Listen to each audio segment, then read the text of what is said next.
Bom, vamos começar, né? Ou melhor, a gente vai terminar com as cartas às igrejas da Ásia. Então, hoje nós vamos ver as últimas 3 igrejas que foram apresentadas ou que foram, na verdade, protagonistas, né? Vamos dizer assim, dos escritos de João. Bom, veja só. Dessas 3 igrejas, eu vou falar mais sobre Sardes e sobre Laodiceia. Por quê? Porque a igreja Filadélfia, vocês que vão me ajudar a falar dela. Tá bom? Tadinha. Tadinha não. Vocês vão ver que tá bem tranquilo. Aí mais uma outra questão. Para a semana, eu mandei um exercício para vocês fazerem na quarta-feira. E com esse exercício vocês podem guardar dentro da Bíblia. Por quê? Porque vai ficar para vocês como registro, né, dos estudos que nós fizemos. Então é uma síntese, é um quadro resumo dessas igrejas para que vocês possam ter na memória, tá bom? Ninguém vai esquecer mais isso, porque a memória da gente às vezes falha, né? Então é bom a gente sempre ter algo que nos relembre aquilo que foi estudado. Bom, a nossa temática hoje é: o que ouve pode vencer. Então veja, se o que ouve pode vencer, qual é a atenção que a gente precisa ter em relação àquilo que é falado? É uma atenção ativa ou é uma atenção passiva? O que vocês acham?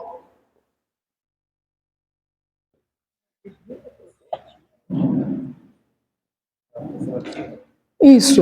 E por que que é um ouvir ativo? Porque a gente vai, na verdade, reagir àquilo que a gente ouve. Passivo é assim, ó, você escuta e diz, tá. Não tem mudança de comportamento, de atitude. Mas numa escuta, ou seja, quando você ouve ativamente, você reage àquilo que você ouve. Então, a quem a gente tem que reagir? A primeira pergunta é essa: vamos reagir a quem? Aí a palavra vai dizer: escuta a igreja o que o Espírito... então a gente é qualquer mensagem e é para qualquer pessoa? Não. Então, na verdade, essa escuta nossa, ela tem que ser uma escuta ativa, mas ela é uma escuta ativa que está associada ao Espírito Santo. Então a gente precisa ouvir ao Espírito Santo. E será que, enquanto igreja, nós estamos ouvindo ao Espírito Santo?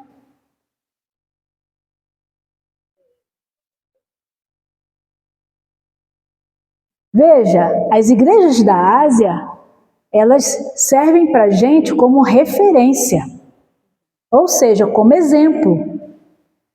E se o apóstolo João escreveu, olha, presta atenção, escuta o que o Espírito diz, é porque elas não estavam ouvindo. Mas será que todas elas não escutavam? Então veja, é isso que a gente precisa também compreender. Ou seja, qual é a dimensão dessa escuta? A gente já sabe que tem que ouvir ao Espírito, mas como é que a gente tem que ouvir a esse Espírito? Qual é o nosso posicionamento? Qual é o nosso direcionamento? Então é isso que nós vamos, na verdade, estudar a partir das 3 igrejas que sobraram, tá bom? Então vamos lá, Apocalipse 3. Eu vou ler, eu tirei, olha, os meus papeizinhos, porque eu não aguentava mais cair dos papéis, né? Então hoje não tem papel. Eu tirei o papel. Então nós vamos ler lá Apocalipse 3 e a gente vai, na verdade, ler conforme eu vou apresentando as igrejas. Tá bom assim? Então a primeira é a igreja de Sardes. Então olha só o que diz a palavra. Escreve ao anjo da igreja em Sardes. Assim diz aquele que tem os 7 Espíritos de Deus e as estrelas. Conheço tuas obras, tem fama de estar vivo, mas está morto. Fica alerta e fortalece o que ainda resta e estava para morrer, porque não tenho achado tuas obras perfeitas diante do meu Deus. Portanto, lembra-te daquilo que tens recebido e ouvido, obedece e arrepende-te, pois se não estiveres alerta, virei como ladrão e tu não saberás a que hora virei contra ti. Mas em Sardes também tem algumas pessoas que não contaminaram suas vestes. Elas andarão contigo, vestidas de branco, pois são dignas. Assim, o vencedor será vestido de vestes brancas, e de maneira nenhuma riscarei seu nome do livro da vida. Mas, pelo contrário, reconhecerei seu nome diante de meu Pai e diante de seus anjos. Quem tem ouvidos, ouça o que o Espírito diz às igrejas. Então, vamos começar aí com Sardes. Pode passar. Versículo chave, que deve estar no nosso coração. Venho sem demora. Conservas o que tens para que ninguém tome tua coroa. Interessante que teve uma igreja que também é falado enquanto recompensa de coroa. Qual é a igreja?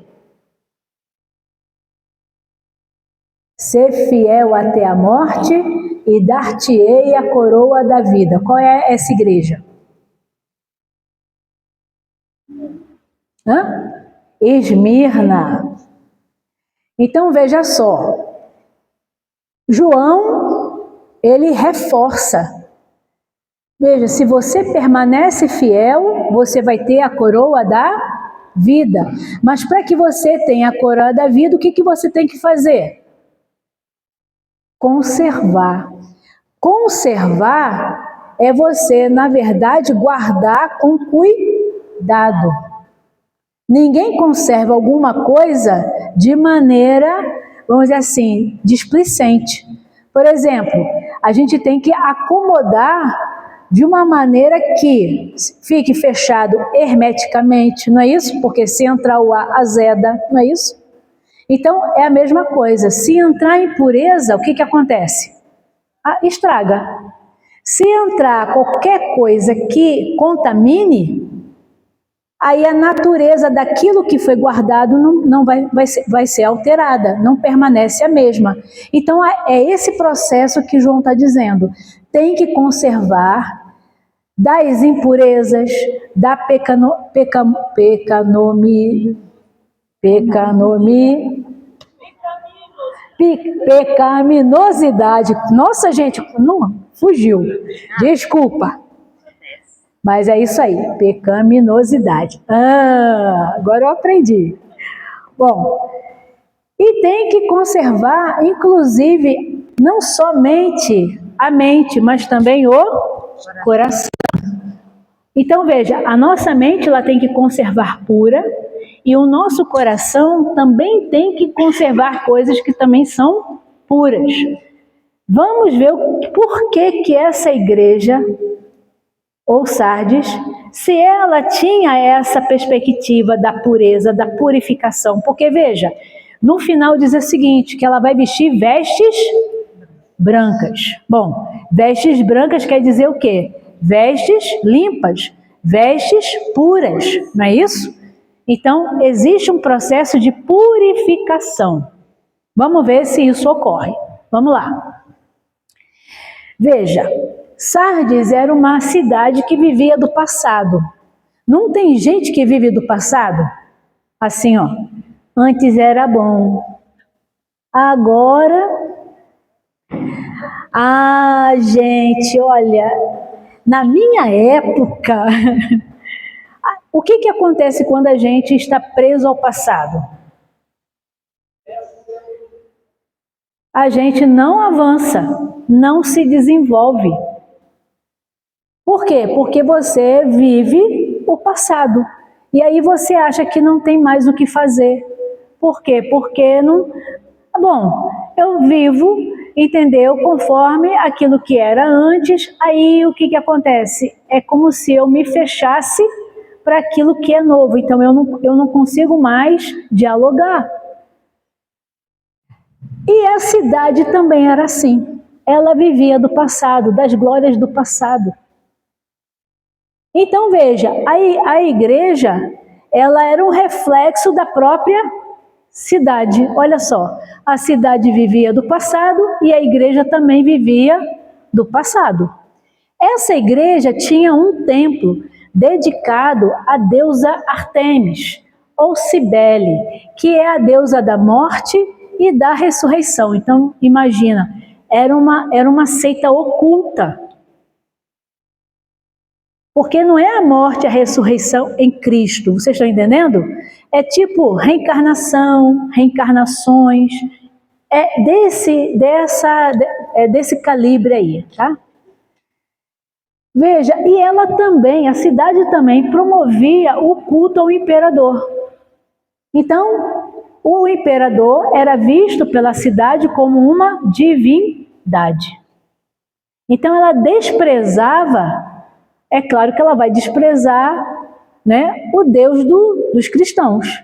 Por quê? Porque ela estava pautada em em um politeísmo, ou seja, tanto no culto do imperador quanto no culto dos deuses pagãos, tá certo? Era assim que a igreja vivia.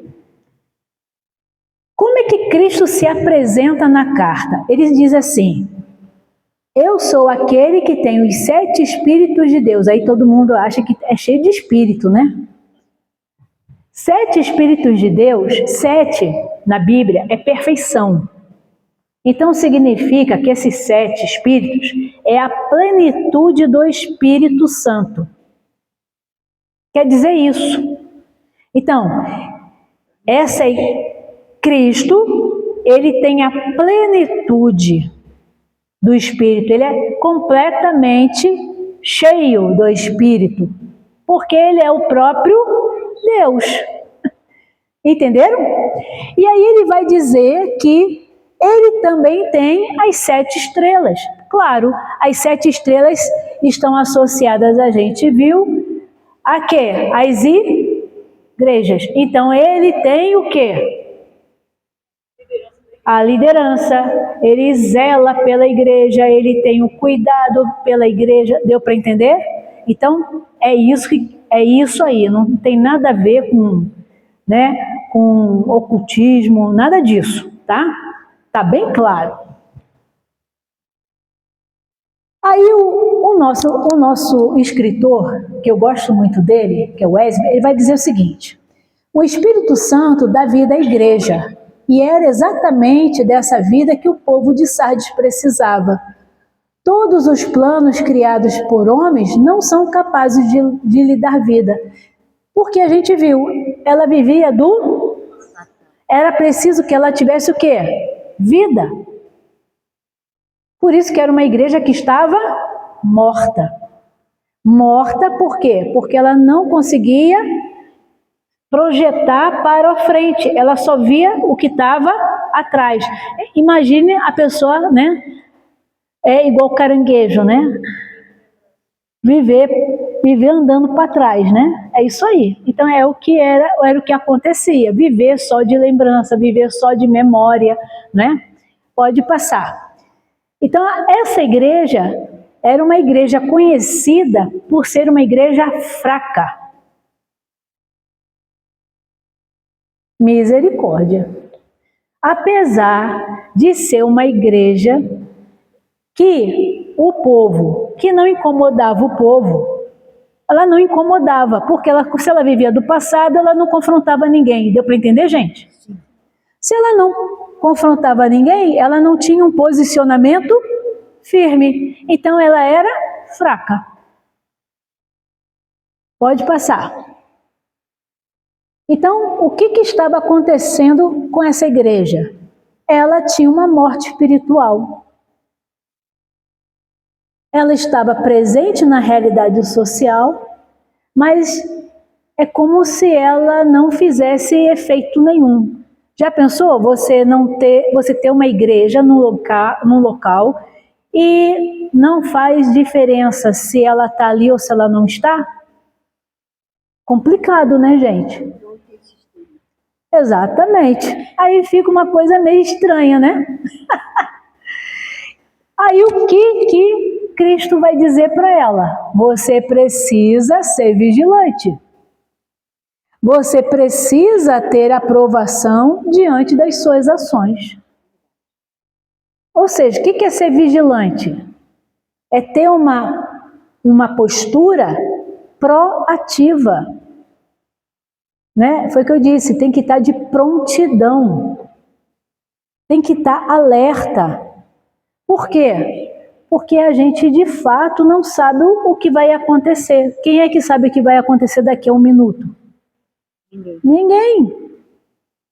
E aí Cristo diz, olha, você tem que ser vigilante, você tem que perseverar, você tem que de fato mostrar que é minha testemunha viva. Você não pode ficar entendeu? Vamos dizer assim, nesse marasmo, sabe, viver, não sei olhando para quem, para o quê. Você tem que ter uma resposta proativa. As pessoas precisam saber que você está comigo. Bom, mas será que toda a igreja era assim? Pode passar. Bom, eu não sei. Quer dizer, eu não sei não, eu sei, porque a Bíblia diz.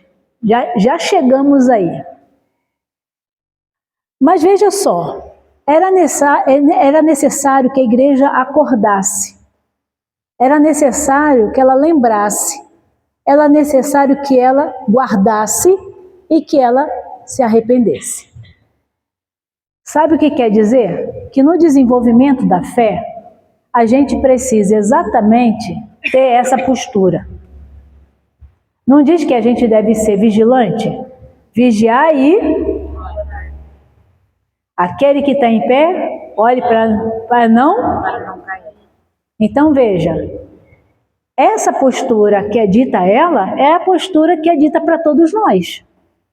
A gente precisa estar alerta. E estar alerta tem que estar acordado. É como se Jesus estivesse no Getsemane, lembra lá? Com os discípulos, e diz assim, mas veja, eu pedi para vocês ficarem comigo, vocês estão dormindo. Basicamente era isso que a igreja estava fazendo. Ela estava dormindo, literalmente é isso. Estava dormindo.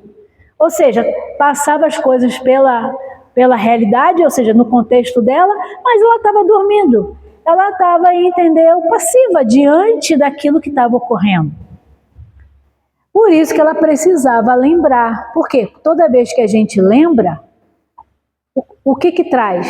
Traz à memória aquilo que tem que ser feito. Lembrar é isso. É trazer à memória aquilo que tem que ser feito. E ainda, olha só, quando eu trago na memória, significa que eu guardei. Porque ninguém traz à memória aquilo que não guardou.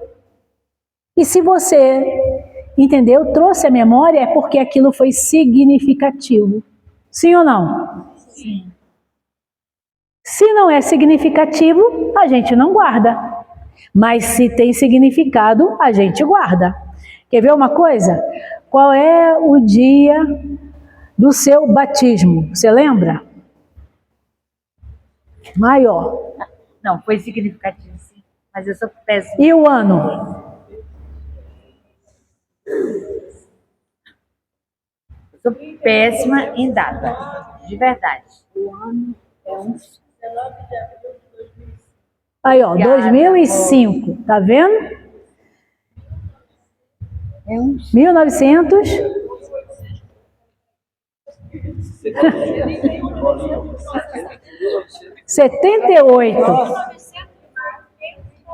8 de março?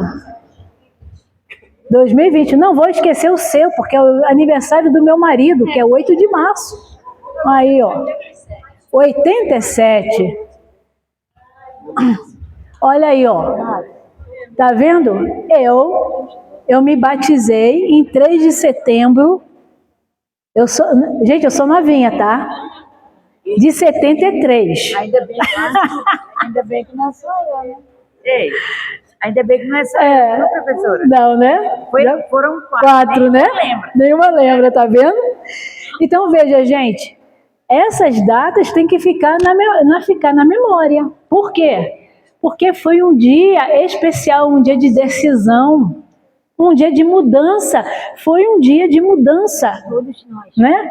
Exatamente. Eu era criança e eu lembro. Imagina.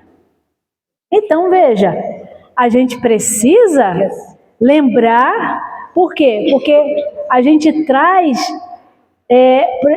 inclusive, episódios que ocorreram naquele dia. Eu também lembro, estava chovendo. Entendeu? Eu levei o tombo no batistério. E que tombaço, viu? Por quê? Porque antes não tinha uniforme. Vocês acham que tinha uniforme, como agora as igrejas têm, para poder, né? Não, eu me batizei com capa de chuva. Entendeu, gente? Aí o que acontece? É plástico. Num negócio molhado, o que acontece? Você escorrega, faz... Foi a maior escorregadia que eu dei, né? Mas que escorregada que eu dei, olha, foi lindo. Outra coisa, eu me batizei junto com colegas que cresceram comigo na igreja. Eu me batizei junto com a minha irmã. Olha só, tudo isso a gente lembra, né? Quem foi o pastor? Pastor Pedro Solonca. E aí, o que mais a gente queria era tomar o café da nossa zeladora, Dona Maria. Só que nesse dia, entendeu? Infelizmente, ela não fez. Aí nós tomamos um café frio. Até hoje eu lembro. Entendeu? Então, veja, são coisas que a gente vai significando na vida da gente. Quer ver uma coisa? Quantos lembram aqui o sermão em que você aceitou a Cristo? O sermão que o pastor estava pregando quando você aceitou a Cristo. Olha lá, ó. Aí 60. Eu recebi uma carta, né? Eu me converti através de uma carta que a pessoa me mandou. Sério? Isaías 60. Isaías 60, que legal! Eu me converti, olha só, no dia que o meu pai se reconciliou com a igreja. E o sermão foi a ovelha perdida. Opa, beleza. Tá vendo? Então, e para mim ficou bem gravado, porque imagina, eu vi meu pai na frente e eu também. Aí eu achei aquilo legal. Só que eu não sabia o que era, depois que eu fiquei sabendo o que tinha acontecido, né? Bom, então vamos lá. Deu para entender então que a gente guarda na memória aquilo que tem importância, porque nos faz lembrar desses momentos, e desses momentos servem como testemunho, gente. Serve como testemunho. Isso é testemunho, né? Bom, teve um grupo na igreja de Sardes que é chamado os remanescentes. Por que eram os remanescentes? Porque era o povo que não tinha dormido. Era o povo que perseverou na fé. É o povo, entendeu, que estava acordado, mas que precisava ser sacudido. Então veja, João, quando escreve, vai falar diretamente com eles. Olha, se vocês permanecerem no Senhor, e se vocês perseverarem no Senhor, vocês vão vestir vestes brancas. E por que que a igreja, os remanescentes, ou seja, dessa igreja entenderam? Porque a cidade de Sardes era produtora de lã. Então eles sabiam exatamente o que era uma veste branca de lã, entenderam? Então era algo que eles dominavam. Outra coisa, essas pessoas, elas não se contaminaram com aquilo que a cidade oferecia. Então veja, quando Deus fala, Deus pode falar também para um grupo. Um grupo que permanece fiel. Por quê? Porque esse grupo, ele pode vir a levantar, a ser avivado e acabar fazendo o quê? A mudança na igreja. Eles podem, inclusive, impactar aqueles que estão em sono profundo, né? Tá igual o nosso hino brasileiro, né? Dormindo em sono profundo. Né? Vamos lá. Bom, e aí veja só, ainda é dito deles que o nome deles vai ser reconhecido diante de Deus e diante dos seus anjos. Então veja, o que é reconhecer? Reconhecer é você dar o quê? Veracidade, legitimidade. Então, reconhecimento é valorizar, valorização. Mas veja, para que isso ocorra, eles têm que permanecer fiéis até o fim. Essa é a igreja de Sardes. É uma igreja, como qualquer igreja, que precisa ser sacudida pelo Espírito de Deus. Então, será que a gente não precisa ser, às vezes, sacudido pelo Espírito de Deus? Aqui, eu achei ótimo. Gente, essa viagem missionária que vocês fizeram, isso significa uma igreja viva. Uma igreja que está pronta e disposta a falar de Cristo. Ah, não tem preço. Continue assim, vocês estão no caminho correto. Então é uma igreja que está perseverando, e aí eu digo, persevere até o fim. Amém.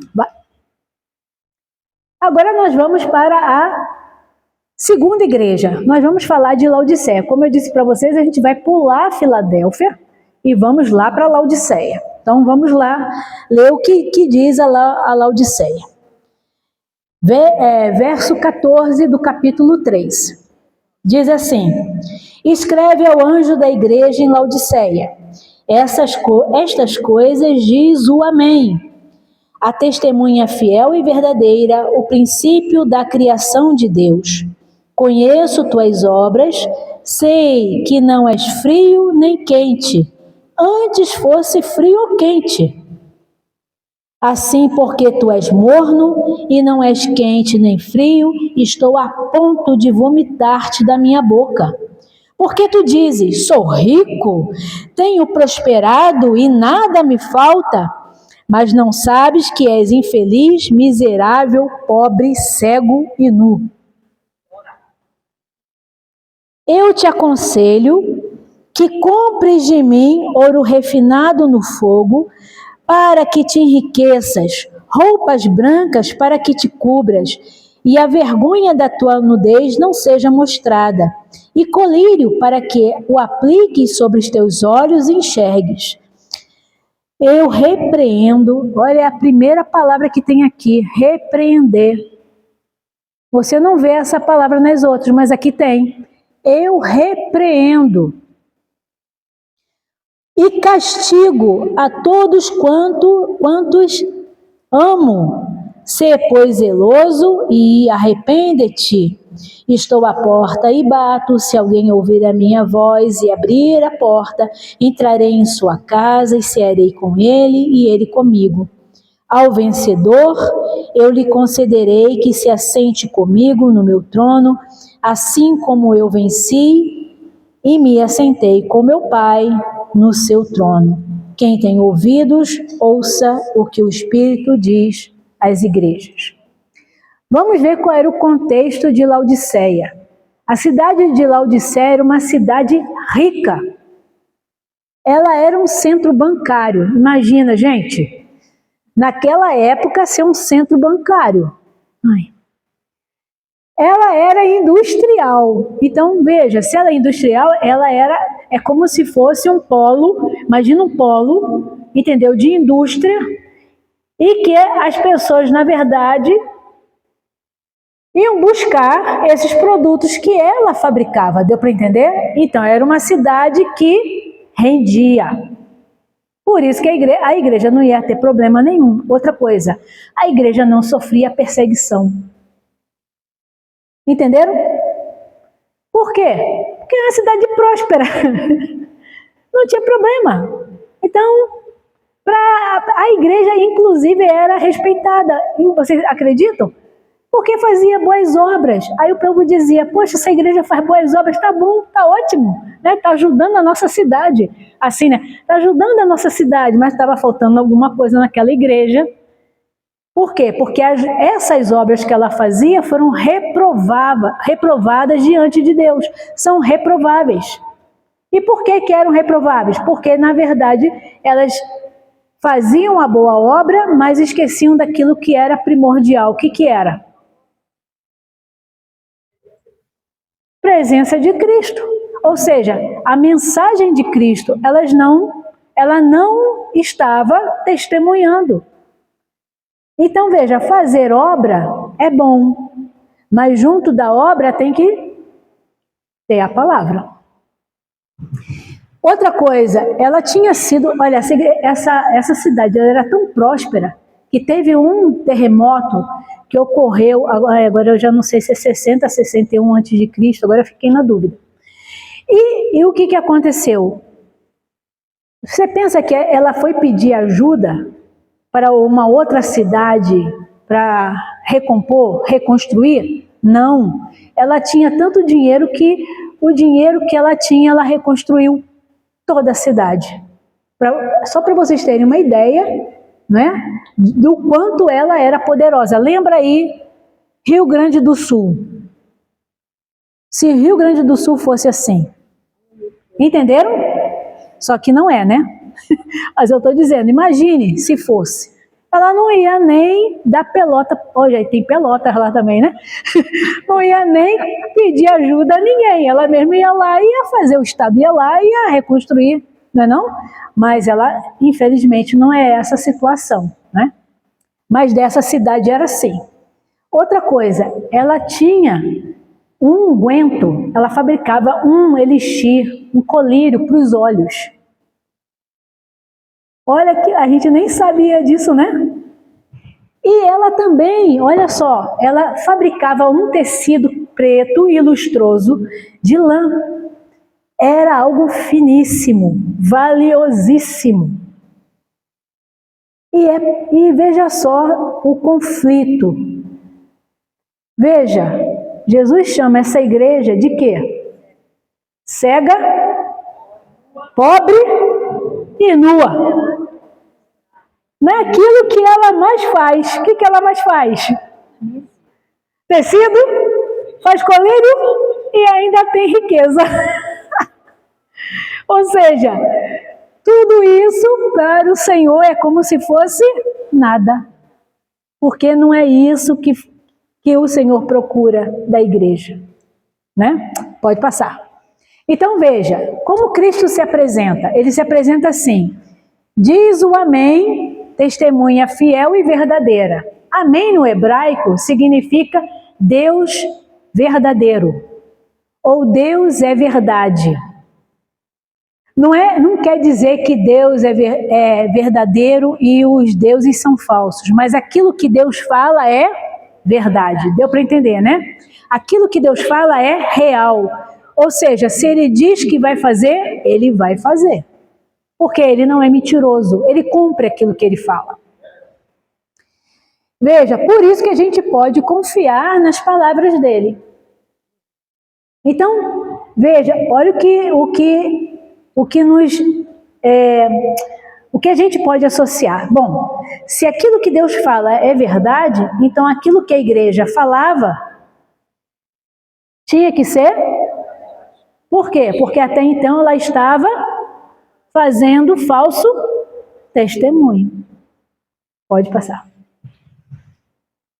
Veja, a igreja, ela seguia a prosperidade da cidade. Ela não sofria perseguição, o trabalho que ela fazia não incomodava, ela orgulhava-se de ser rica e de não precisar de nada. Pode passar. Aí veja, João diz, você é muito estúpida. Sabe por quê? Porque você perdeu sua força, ou seja, sua razão, seu sentido. Diz, você perdeu seus valores, você perdeu sua visão e você perdeu suas vestes. Ou seja, você é uma igreja inútil. Ai, gente, já pensou a gente ser reprovado pelo Senhor, dizendo que a gente é uma igreja inútil, reprovada? É duro, né? É duro. Ou seja, ela, diferente de Esmirna, que era pobre, mas que Cristo disse que ela era rica, essa igreja, ela é rica, mas ela é pobre. Pode passar. Então, qual é a chamada? A chamada é que ela precisava confessar, reconhecer e arrepender. Sabe o que é isso aí? São os estágios da vida cristã. Você tem que confessar os seus pecados, você tem que reconhecer os seus erros e você tem que se arrepender. Para quê? Veja, para que a gente possa ver as nossas necessidades e confrontar essas necessidades com a verdade que é Cristo. Então veja, era uma igreja que ela não olhava para as suas necessidades, para a sua real necessidade, que era ter Cristo, ou seja, a centralidade em Cristo. Então veja, assim como Sardes, Laodiceia, precisa viver o reavivamento da fé em Cristo. Precisa ainda redirecionar o seu olhar, mudar de atitude, viver segundo a vontade de Deus. Então, se a gente pensar direitinho, é assim que nós precisamos viver enquanto igreja. A gente tem que reavivar a nossa fé constantemente, continuamente. E a gente só reaviva a nossa fé quando a gente tem o direcionamento do Espírito Santo de Deus. Ninguém faz isso por conta própria. Nós não temos essa força. Nós somos fracos, como a igreja de Filadélfia. Então veja, o ser fraco não quer dizer que a gente não possa ter vamos dizer assim, um impacto na realidade social. O ser fraco quer dizer que a gente precisa de Cristo para que esse impacto de fato traga transformação de vida. A partir de quem? De Cristo. A mornidão entra ali aonde? A mornidão na série? Ah? A mornidão. A mornidão? A mornidão, vou te dizer o que é, o porquê da mornidão. Existem duas cidades que ficavam perto de Laodiceia. Uma era Colossos e a outra, que agora eu esqueci o nome, se eu me lembrar. Então assim, uma tinha água quente e a outra tinha água fria. Quando chegava em Laodiceia, a água estava morna. Então, a mornidão, né? Ou seja, o estar morno, é que você nem tem a fé como deve ser, e você também não, vamos dizer assim, não abandona a fé. Você diz que tem, mas não tem, entendeu? Aí você fica assim, eu tenho, eu sou, mas no frigir dos ovos você não, vamos dizer assim, não se posiciona.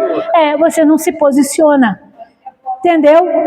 Você faz boas obras, mas não tinha mensagem. Você faz a boa obra, mas não tinha identidade em Cristo. É isso. Entendeu? Eu esqueci o nome da outra cidade. Se eu me lembrar, mas eu acho que eu não vou lembrar. Agora vamos para Filadélfia, que é a última. E meu tempo também já está acabando. Diz assim, a partir do verso 7.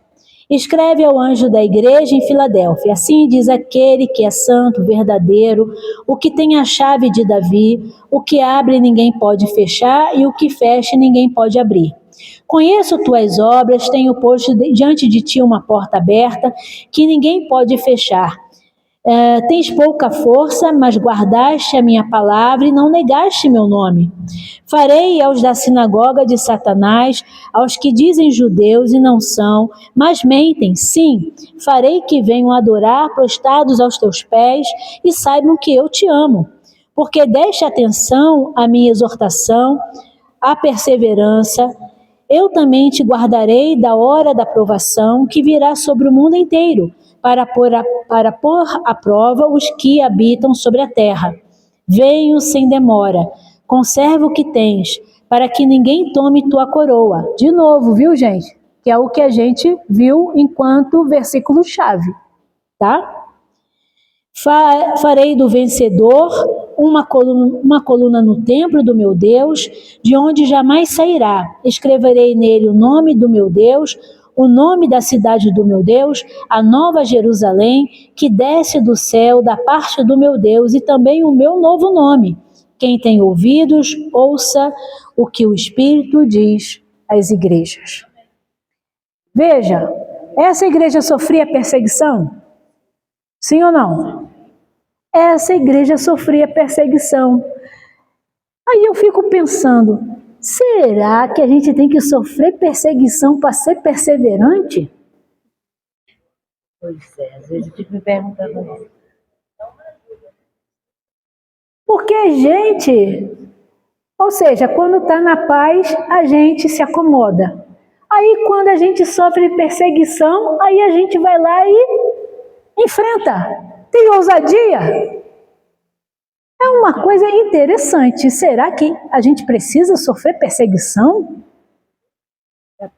Vamos lá, você gostaria de viver em perseguição ou ser perseguido? Agora deixa eu perguntar uma coisa, será que a gente não vive mesmo perseguição? Eu acho que a gente está vivendo perseguição. As pessoas, você pode ver nas Olimpíadas, a abertura que foi feita. O quadro, né? Isso. Então vamos lá, a gente está sofrendo hoje, a gente sofre uma perseguição que a gente chama simbólica. Por quê? Porque ela não vai de vias de fato de matar, somente quando tem em países comunistas, aí sim. Mas nos países democráticos, não é isso? A gente não vai ver isso, não é isso? Não é o que o pessoal está dizendo? Nós vivemos num país democrático, então é isso aí. Aí eu fico pensando, mas veja, se eu vivo num país democrático, eu deveria sofrer perseguição mesmo que fosse simbólica? Coisas para a gente pensar, não é não? Pensem aí, pensem, que é bom pensar, bom refletir. Bom, vamos lá. Essa igreja, ela ficava, ou seja, a cidade, ela tinha uma rota do correio imperial. O que é isso? As cartas passavam por ali. Bom, se passava por ali, era um excelente meio de propagar o evangelho. Não é isso? Então, essa igreja, ela sabia disso e ela usava isso, viu, pessoal? Era uma igreja que estava atenta. Mas era uma igreja pequena. Não era uma igreja grande, não. Era uma igreja pequena. Mas era uma igreja pequena presente. Era uma igreja pequena ativa.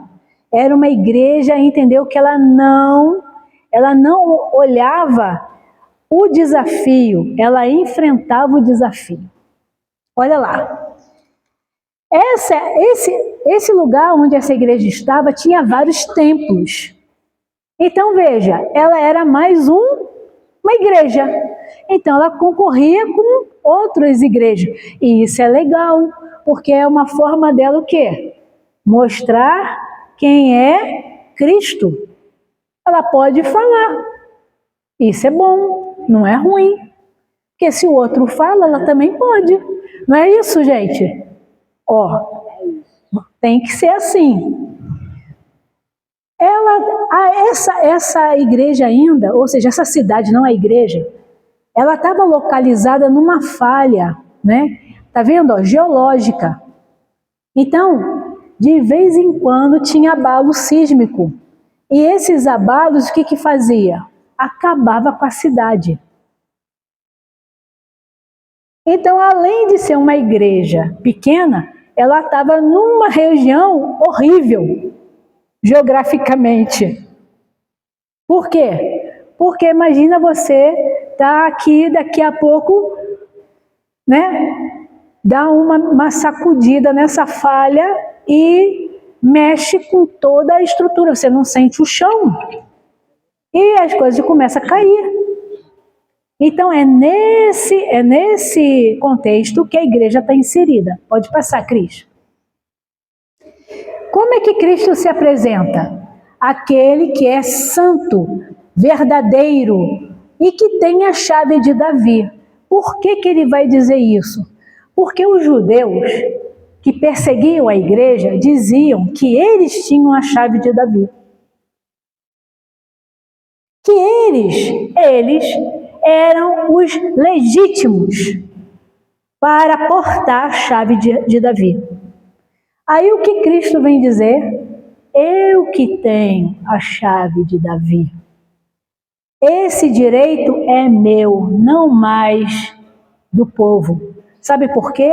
Porque vocês me rejeitaram. Então, quem tem a chave da vida e da morte é Cristo. Quem tem a chave que abre e fecha é Cristo. Entenderam? Não é mais povo, nenhum povo. Nós hoje temos que somente crer naquele que é Cristo. Então, nada de ficar pensando que tem um povo melhor e um povo pior. Nós somos o novo Israel. Então, não existe esse negócio de povo melhor e povo pior. Certo? O que nós temos que entender é que nós estamos sob a ordem de um grande general, que é Cristo. Vamos lá. Olha o significado da igreja Filadélfia. Amor dos irmãos. Oh, gente! É uma igreja que ama os irmãos. É uma igreja que acolhe os irmãos. É uma igreja que vive em unidade, em irmandade.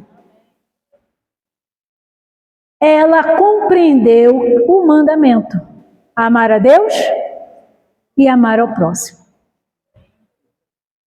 É uma igreja, olha lá, que não tinha perdido a sua visão de reino. Porque ela queria propagar o evangelho a todo aquele que quiser ouvir. E aquele que não quiser ouvir, ela também falava. Deus colocou diante dela uma porta aberta. Porta aberta, dentro da palavra de Deus, significa espaços para ministério, ou seja, para a propagação do ministério. Porta, não tem, inclusive tem, né, um ministério chamado Portas Abertas. Aí agora a gente entende por que é Portas Abertas. Então é aquela que está preparada para ir. Quais eram os obstáculos dela? Primeiro que ela era... acabou. Ela era fraca, mas ela tinha que se mostrar forte pela fé.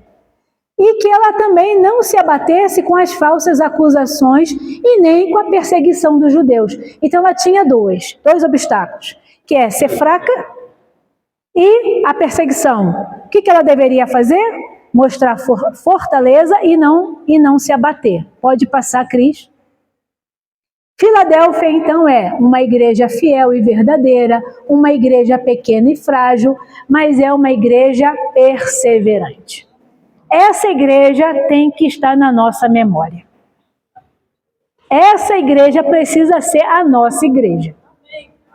Pode passar, Cris. Qual é a promessa que Deus dá a essa igreja? Que eu queria receber. Olha só. Deus está lutando por nós. Segundo, Deus nos livra da tribulação. E Deus nos honra. Você não queria receber isso de Deus? O que a gente pode aprender? Primeiro, que a gente precisa ouvir atentamente o que o Espírito diz à igreja. Segundo, que a gente precisa atentar para essa mensagem e se aproximar cada vez mais de Cristo. E por fim, que a gente possa ser testemunha fiel e guardiã da fé. Ainda, é necessário que a gente olhe para essas cartas e a gente possa fazer uma autoanálise. E aí vocês escrevam essas perguntas bem do ladinho. Olha só. O que somos? O que fazemos? Qual é o resultado daquilo que somos e do que fazemos? Sabe por quê? Porque é aqui que constitui a nossa identidade em Cristo. Pode passar, Cris. E agora eu vou concluir. Qual é o meu desejo? Que o Senhor ajude a sua igreja, ou seja, a nós, né, a conservar a fé e perseverar nele. Por quê? Porque ele tem as palavras da vida eterna. Amém. Você crê nisso? Amém. Amém. E perdão por ter passado do tempo.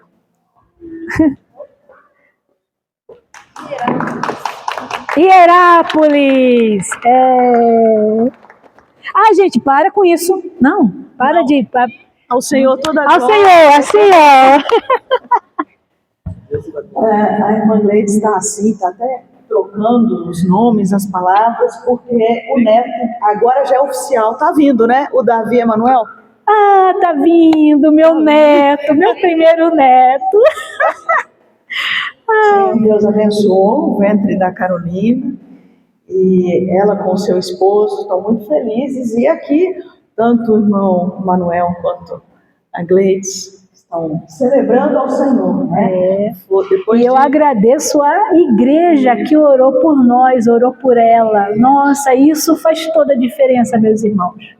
Muita diferença mesmo, vou dizer. Porque além de nos confortar, não é? Nos dá força. Porque diante de diagnóstico, a gente fica temeroso. Mas a gente sempre precisa crer que aquilo que Deus faz é no tempo dele, né? E ele nos dá no tempo certo também, eu creio, sempre no tempo certo. Lindo, né? Vamos orar? Agradecer ao Senhor. Em nome de Maria. Agradecer a Deus pelo presente que eles estão ganhando com a voz, né? Tem algumas semanas pela frente, mas vamos continuar orando pela saúde. Obrigada. Orar pelo pequeno Davi Emanuel que está em forma, no ventre da mãe. Assim, queridos, nós te louvamos, Pai, te agradecemos pelo seu cuidado, Senhor. Amém, Jesus, é verdade. Essa família que em tempos de vitória, Senhor, nos presentear com a sua bondade, Pai, te agradecemos pelos seus cuidados, Senhor, Pai. Louvamos, Senhor, pelo vida deste bebê que está bem, que está chegando aí, Senhor, para completar essa alegria. Eu oro, Senhor, que o Senhor continue abençoando o fim dessa gestação. Amém, Jesus. Preparando, Senhor, cada detalhe, Pai, deste grande momento. Amém, o Pai, é verdade. Abençoa essa família, esses avós, curas, que nós podemos curtir, Pai, todo dia desse bebê. Sim, Deus. Seja no cuidado, no controle de Sim, ó Deus, sim. Amém, Jesus. Esse tempo de estudo, obrigada, Deus. Isso eu tenho ajudado. Sim, ó Deus. Obrigada, Pai, por tantos ensinamentos preciosos, Pai. Que o Senhor nos ajude, Senhor, a guardar em nosso coração a sua palavra. Traga nossa memória, Senhor, aquilo que sempre foi necessário para o nosso ensinamento. Sim, é verdade, é verdade. Amém, Jesus. Verdade, Pai. Pelo seu Espírito. Nós pedimos, Pai, te louvamos pela sua graça, sua misericórdia. Amém. Em nome de Jesus. Amém. Sim, Deus.